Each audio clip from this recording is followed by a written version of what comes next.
पर्यटन को बढ़ावा देने के लिए हरियाणा सरकार ने कालका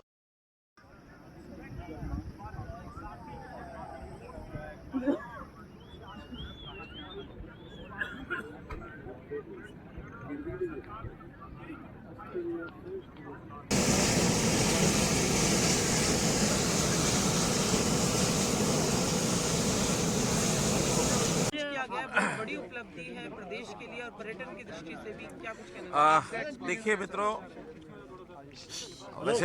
वैसे तो हर प्रदेश में लेकिन हमारे हरियाणा में भी टूरिज़्म की बहुत सी संभावनाएं हैं।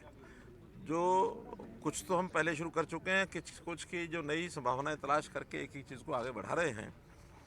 जैसा पिछले दिनों में टिक्कर ताल के ऊपर वाटर स्पोर्ट्स, एडवेंचरस स्पोर्ट्स, इस नाते से हमने और कार्यक्रम किए थे, आप लोगों को सबको जानकारी आप आए थे।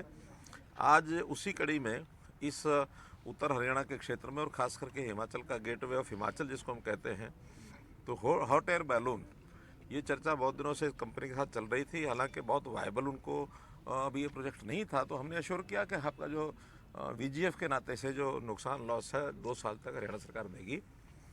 उनके साथ सारी बातचीत होने के बाद और आज ये हॉट एयर बैलून का जो एक प्रोजेक्ट है, इसको आज शुरू किया गया है।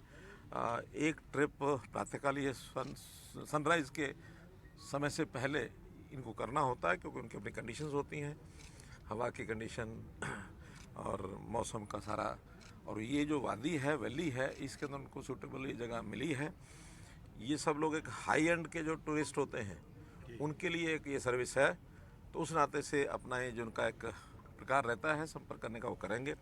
आज लॉन्चिंग के समय हम लोग, हमारे टूरिज्म मिनिस्टर और हमारे स्पीकर साहब, हमारे प्रमुख लोग जितने भी थे, 6 लोगों ने हम उसमें किया है और उसके अंदर अनुभव, बहुत अच्छे अनुभव आए हमारे। वास्तव में इस हॉट एयर बैलून का जो कंट्रोल उनका अपना होता है, वो अप डाउन का तो रहता है, कितना ऊपर ले जाना है, कितना नीचे करना है। साइड में जो आते जाते इनको ट्रैवल करना होता है, वो विंड की दिशा में ही वो करते हैं। अगर हवा अचानक बीच में चेंज कर दे अपना रास्ता, तो वो फिर उधर ही चल पड़ता है। हमारा भी जब ये इवेंट शुरू हुई तो उन्होंने पहले ही कहा कि एयर स्ट्रिप पर उतरेंगे, डायरेक्शन उधर की है, लेकिन बीच में ही रास्ता उन्होंने विंड के कारण से बदलना पड़ा और हमको कहा कि अब ये जाएगा गार्डन, मुगल गार्डन, जो अपना पिंजौर गार्डन। तो हमने अपनी गाड़ियाँ पिंजौर गार्डन मंगाई उतरने के लिए। एक 10 मिनट के बाद उनका अगर ये रास्ता फिर से हमारा उधर ही हो गया है, एयर स्ट्रिप की तरफ। तो लेकिन वो कुल मिला करके दोनों के बीच में हमें एक स्थान के ऊपर उतारा। इनको लैंडिंग और टेक ऑफ, इनकी मास्टरी होती है। ठीक जगह पर लैंडिंग करते हैं, जहाँ खाली जगह उसके ऊपर लैंड कर लिया, और बहुत नीचे भी ले आते हैं जब पेड़ों के साथ भी। अच्छा, बहुत से जानवर, जंगली जानवर वो हमको देखने को मिले और बहुत अच्छा एक दृश्य मिला। घरों के ऊपर लोग छतों पर चढ़ गए हैं, वेव कर रहे हैं, उनके लिए एक नया अनुभव था। एक एडवेंचर स्पोर्ट्स के नाते से एक कदम आज हमने बढ़ाया है और निश्चित रूप से इसका लाभ हरियाणा का कई दृष्टि से है। बहुत से लोगों को रोज़गार भी मिलता है इससे। कुछ जो हाई एंड टूरिस्ट हैं उनको इसमें चढ़ने के बाद आनंद भी मिलता है। और अब ये लगातार 2 साल तक अब चलेगी। हमने इसमें 72 लाख रुपया VGF 2 साल के लिए सैंक्शन किया। सर, आम लोगों के लिए कब से बुकिंग्स वगैरह इसकी स्टार्ट हो जाएंगी? बुकिंग, क्या फेयर्स हाँ, रहेंगे? 13,000 रुपया पर ट्रिप का, पर पर्सन, ये इनका भी जो टिकट का चार्जेस हैं। जैसे मैंने बताया, बड़ा हाई एंड का है ये, लेकिन जिन लोगों को जो कैपेबल हैं इस बात के, जो जिनकी पॉकेट दे सकती है, वो अपना चलेंगे, चढ़ेंगे।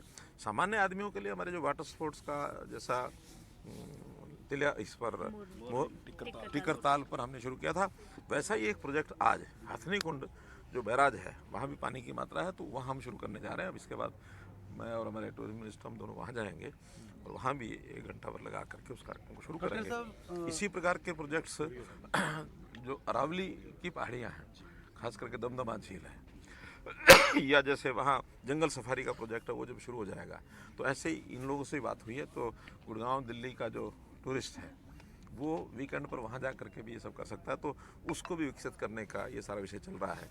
राखी गढ़ी है, उसका ये विषय चल रहा है।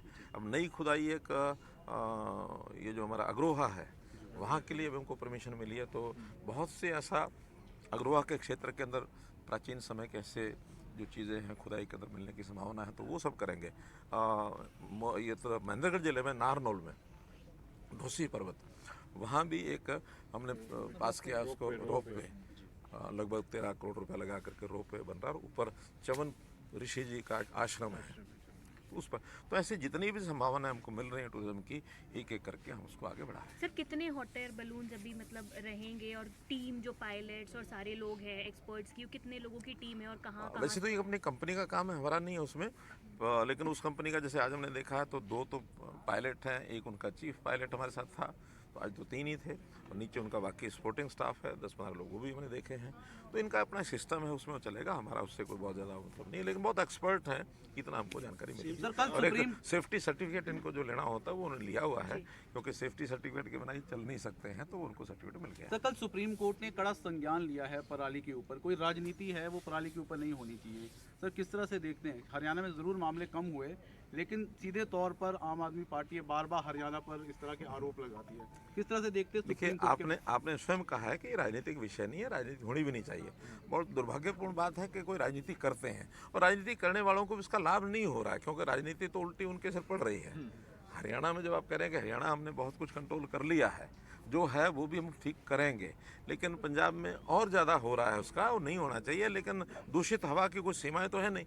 जो पंजाब में पराली जलती है, लॉस तो उसका जनता को, हरियाणा की जनता को भी हो रहा है, दिल्ली को भी होता है, सब होता है। लेकिन हम उसको मिलकर के उस समस्या का समाधान करें, और पराली जलाने वाले जो किसान हैं वो न जलाएं, उनको सुविधाएं, उनको सब्सिडी, उनको इम्प्लीमेंट्स ये सब उपलब्ध कराएं, ताकि, और आज पराली एक कमर्शियल चीज़ बन चुकी है, उसकी कीमत मिलती है, उसका उपयोग हो रहा है, तो इस ओर सबको बढ़ना चाहिए। मैं तो अपील करता हूँ, चाहे वो हमारे अरविंद केजरीवाल हों और चाहे भगवंत मान हो, हमारी आवश्यकता, किसी प्रकार की सहायता की आवश्यकता हो तो हम हमेशा देने के लिए तैयार हैं। एक ये कोई पॉलिटिकल इशू नहीं है, ये एक हवा को शुद्ध रखना हमारे सबके स्वास्थ्य के नाते से भी ठीक है। और बहुत से ऐसे जो हमारे काम रुक जाते हैं, अब देखिए ना, जितना ज़्यादा हवा का जो वातावरण खराब हुआ है, उसके कारण से ऑफिस भी बंद करने पड़े हैं, कई जगह स्कूल बंद करने पड़े हैं, वर्क फ्रॉम होम की बात आई है, ऑड इवन का विषय चल रहा है। तो ये सारे हमारे सामान्य जीवन को व्यवधान पैदा करते हैं, तो ये ना करें। ये जिसकी जिम्मेदारी है, सब लोग मिलकर काम करेंगे, ऐसा मेरा। सर सुप्रीम कोर्ट ने जो टिप्पणी की उसमें कहा है कि जो ऑड इवन वाला है ये सिर्फ टेम्परेरी बेसिस है, कोई परमानेंट सोल्यूशन है वो सरकार क्यों नहीं निकाल पा रही है? तो उसके लेकर हरियाणा किस तरह से कड़े कदम? मैंने बताया ना, हरियाणा ने तो कदम उठाए हैं पहले भी, इसी कारण से हम डाउन आए हैं। लेकिन और जो हो रहा है उसके अंदर यही है कि जो पराली है उसको कमर्शलाइज करके उसका उपयोग ज़्यादा से ज़्यादा बढ़ाना पड़ेगा। एनर्जी प्रोजेक्ट्स में पराली काम आए, एथनॉल में पराली काम आ सकती है, जो ब्रिकेट्स बनते हैं जिसके कारण से हम अपने थर्मल प्लांट्स का हमने वो भी शुरू कर दिया है। तो ये चीज़ें जब बढ़ेंगी, ताकि पराली को जलाने के बजाय हर किसी को लगा इसका मैं पैसा अर्न करूंगा, हमने सब्सिडी भी देनी शुरू की है।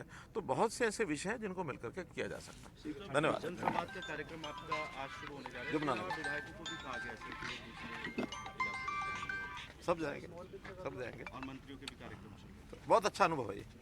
Thank you.